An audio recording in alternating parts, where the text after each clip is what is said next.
Hey guys, Jacob here. Just another 1.8.3 video for the Division. This is going to be going over the new Rebel Shield that was added today in 1.8.3 on October 11th, 2018. I'm going to show you guys the shield right now, what it looks like, and what the requirements are to get it. As you guys can see, get to 15 waves in resistance, and you get the shield, and you get the Rebel patch, and the shield cache. Personally, I think this is one of the more easier shields to get in the game because it's nothing too crazy. You just need to go in resistance to survive 15 waves. And as soon as you get to 15 waves, you don't have to like complete wave 15, but as soon as you get to it, it will give you the shield and it will give you the cache in the patch. So you guys don't have to worry about completing wave 15. The reason why I think the shield's a little bit easier compared to something like the Talon shields, you don't need any, like this one requires 3,000 combination score.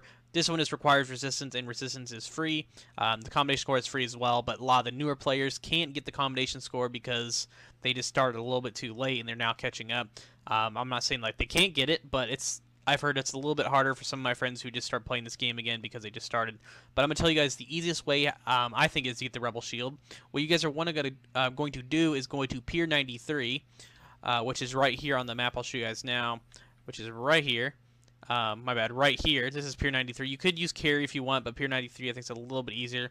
What you guys are going to do as soon as you get there, you're going to have a bunch of your buddies come with you, and the first section, you're going to have to get to wave 4, obviously, to open up the door. And when you guys open up the door, you're going to want to go directly right into the warehouse and open up the gate and climb to the very top. When you get up there, you'll have to open the door, and there will be a hallway.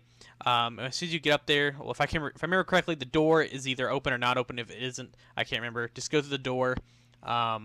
And walk in there, and you guys will see the hallway is pretty long. When you guys go at the very end, don't open up the door. Stay there at the end and set your team up. And if you have a reclaimer, they can hide behind the corner and get your main DPS players up around the corner, so that way they can just spray down the hallway at enemies. I think this is a very easy tactic, mostly because no one can hit you from either side, and they're all focused at one small section. That way you can just hit them with everything and just smack the hell out of the NPCs.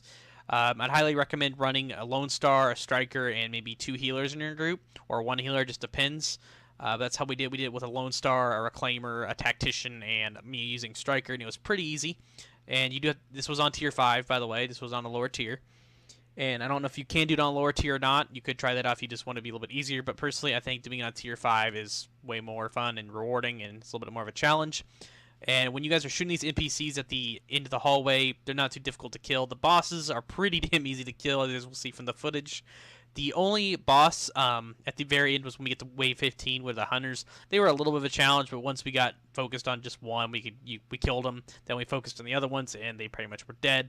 Another bonus is if you do this and save up enough credits, you guys will be able to go to the box that's directly below you. All you have to do is open up the door and walk out in the back, and when you get to the door, you can purchase it and open it. And when you open up the crate, you can get a classified item. Sometimes it gives you a regular item or an exotic, which hopefully it's exotic classified. If you have all those points and use them, you get a regular item. That's pretty damn shit.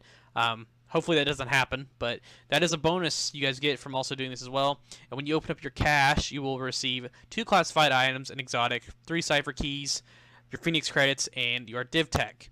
And I think that's pretty damn awesome for just doing this shield, which is very simple and very easy, and you don't need any requirements for gear sets. You could have your team carry you through this if you really need it. For some of you newer players who are starting, you could have 3 of your friends stay up front and have you sit in the back, which we had one of our buddies with us today who was new to the game and hadn't played, and he did just fine. He stayed in the back. He used a skill power build, and he just sat there and healed us over and over and over again, and we completed wave 15. That's about it, guys. Personally, I think that's probably one of the easiest ways to get the new Rebel Shield in the Division. Hope you guys enjoyed. As always, I will catch you guys in the next one.